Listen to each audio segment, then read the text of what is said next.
você que clama, essa é a palavra da fonte. Hoje eu gostaria de compartilhar com vocês uma meditação sobre Lucas, que está lá em Lucas, capítulo 24, a partir do versículo 13. Vou ler um trechinho com vocês, depois vou comentar um pouco sobre o texto. Tá certo? Versículo 13 diz: naquele mesmo dia, 2 deles, aqui se referindo aos discípulos de Jesus, estavam indo para um povoado chamado Emaús, a 11 quilômetros de Jerusalém. No caminho, conversavam a respeito de tudo o que havia acontecido. Aqui no caso, a morte e a ressurreição de Jesus. Enquanto conversavam e discutiam, o próprio Jesus se aproximou e começou a caminhar com eles. Mas os olhos deles foram impedidos de reconhecê-lo. Eu quero me focar principalmente nessa frase aqui, impedidos de reconhecê-lo. Os olhos deles foram impedidos de reconhecê-lo. Mas antes, só dar um pouquinho de contexto aqui. Né? Você se lembra, Jesus havia sido crucificado, morto e havia ressuscitado. Outra coisa importante da gente lembrar desse texto aqui é que Jesus tinha muitos discípulos, né? 12 eram os apóstolos, mas havia muitas outras pessoas que seguiam Jesus.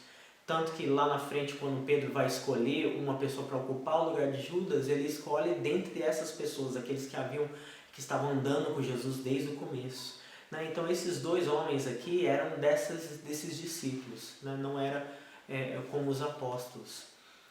Então, vindo dessa situação, esses 2 homens que seguiam Jesus, tinham passado por essa situação de Jesus ter morrido, né? Havia boatos de que Jesus tinha ressuscitado, mas talvez esses 2 não estavam presentes para ver alguma aparição de Jesus, eu não sei.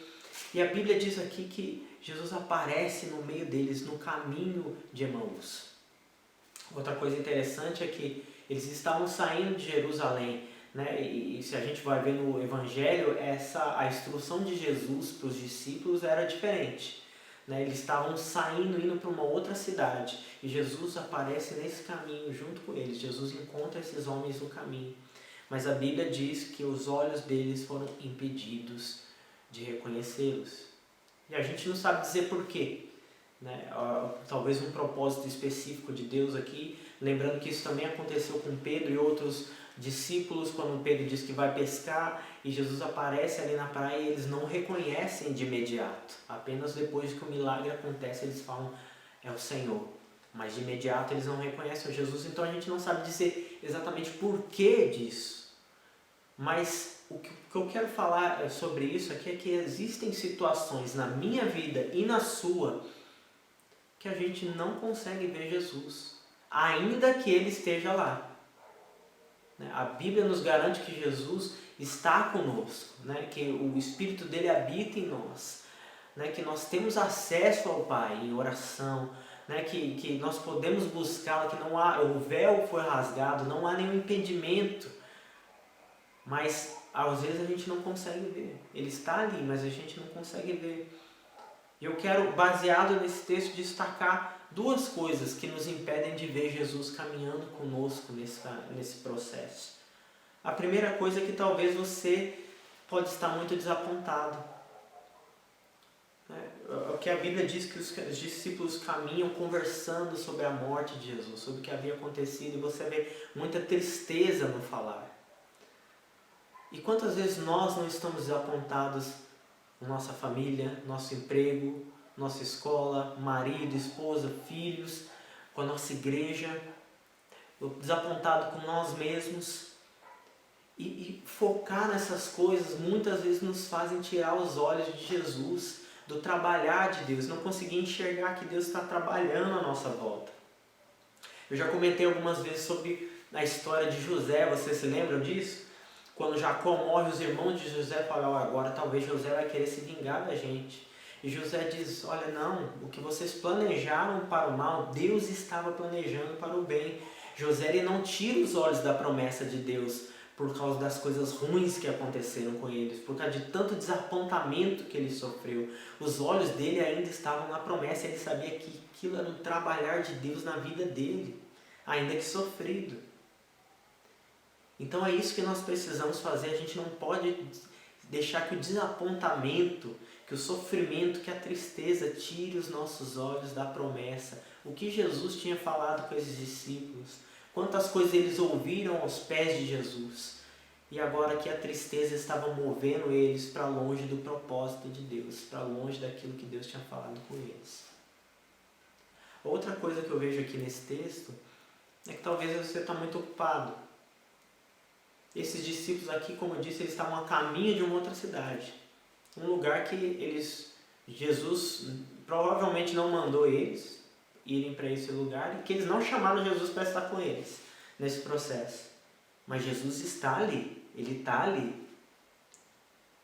E naquele caminhar, naquele desapontamento, eles continuam andando e não conseguem ver Deus. E quantas vezes eu e você, nós fazemos planos, nós sonhamos com coisa e a gente esquece de perguntar: Jesus, isso é mesmo o teu propósito para a minha vida? Eu tenho que estar aqui mesmo onde eu estou?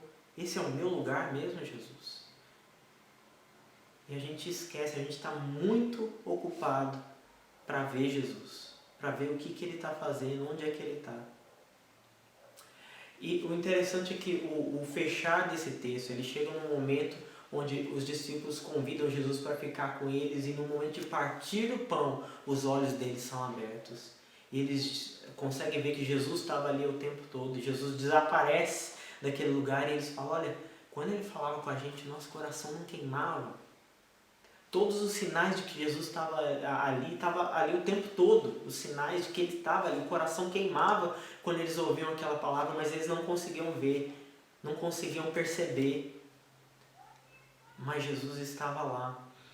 E assim, a Bíblia não é como uma equação matemática, né? A gente não pode dizer que sempre na Bíblia 2 mais 2 nem sempre é 4. No relacionamento com Deus há propósitos diferentes, há um trabalhar diferente, caminhos que Deus nos guia, que são diferentes. Então eu não sei te dizer qual que é esse momento de partir do pão na sua vida, onde os seus olhos vão se abrir para você ver Jesus. Talvez você precisa se ajoelhar na sua casa e rasgar seu coração e falar para Jesus sobre os seus desapontamentos, sobre aquelas coisas que te desagradam. Talvez você precise procurar pessoas, pedir perdão e perdoar. Isso exige coragem, é verdade, mas talvez isso é necessário para que os olhos sejam abertos. E talvez você precise buscar Jesus e falar isso: Jesus, olha, minha vida, eu tenho guiado baseado no meu próprio conhecimento, na minha própria vontade, nos meus próprios medos, e eu quero saber se o Senhor está nesse processo, se o Senhor está caminhando comigo, se é isso que o Senhor tem para mim hoje, ou se eu devo voltar para trás, se eu devo mudar de direção. Eu não quero estar tão ocupado a ponto que eu não possa te ver. Busque a Deus para entender. Busque a Deus para entender qual que vai ser esse momento na sua vida. Até o ponto em que os seus olhos vão se abrir e você vai conseguir ver Ele caminhando do seu lado. Deus te abençoe. Até a próxima palavra.